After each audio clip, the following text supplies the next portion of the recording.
Midnight Crossroad 2014 is a mystery fantasy novel by Charlaine Harris and the first book in the Midnight Texas Trilogy. Set in the near-abandoned town of Midnight, located in the Texan desert, the story follows 22-year-old phone psychic Manfred Bernardo. Seeking a quiet, anonymous life, Manfred moves to Midnight only to discover that the town's residents have their own secrets, despite their outward friendliness. The story begins as Manfred settles into his new home and starts to meet his neighbors. His landlord, Bobo Winthrop, owns a pawn shop that has been vacant for years, with a strange owl named Lemuel inhabiting the building.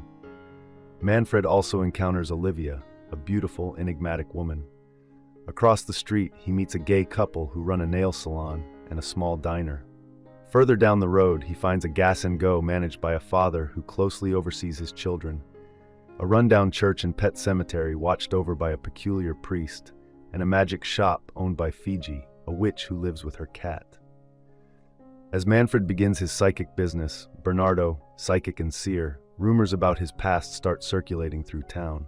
Most people welcome him, except for Reverend Sheehan, who seems wary of Manfred. Bobo's friend, Fiji, reveals that she saw Manfred in People magazine and believes him to be a legitimate psychic.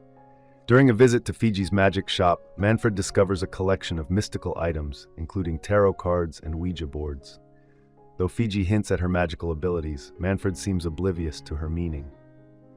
On one of his first days, Manfred visits a diner where he meets Lemuel, his pale and distant basement neighbor.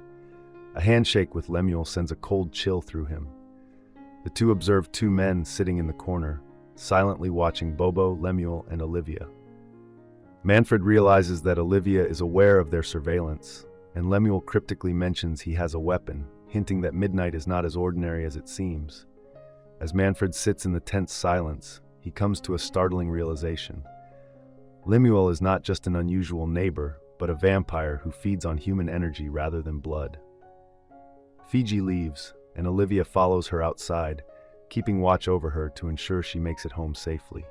The two mysterious men pay their bill and vanish, all while Bobo observes them with a keen eye.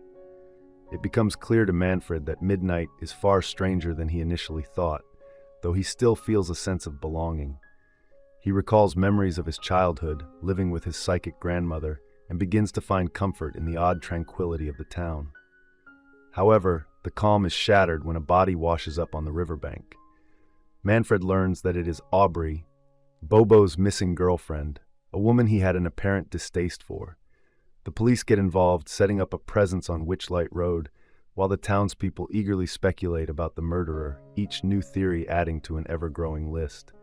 Meanwhile, white supremacist bikers appear, stirring unrest, possibly in retaliation for the investigation. As the tension builds, Fiji's growing affection for Bobo and Manfred's developing crush on Harper Connolly add layers to the already complicated dynamics in Midnight. Manfred, feeling like an outsider, struggles to piece together the strange events unfolding in the town. He resolves to learn more about the people and history of Midnight, hoping to understand his new home better as the investigation into Aubrey's death intensifies. In the end, it is revealed that a member of the racist gang was responsible for Aubrey's murder, bringing the central mystery to a close. Yet, it is implied that Manfred may have played a role in the crime, complicating his own sense of involvement in the town's darkness. The mystery deepens with revelations about other residents of Midnight, including the gay couple running the salon, who are suggested to be chimeric creatures in human form, and Harper, whose sadistic pleasure in suffering hints at darker tendencies. Midnight Crossroad unfolds as a complex narrative, rich in character development and suspense, weaving a vivid portrait of a peculiar southern town. The story uses its carefully crafted characters to explore themes of societal malaise and the consequences of excessive secrecy, with the revelation of painful truths as the key to breaking free from the web of hidden lives. Thank you for watching. If you enjoy this video, leave a like and subscribe.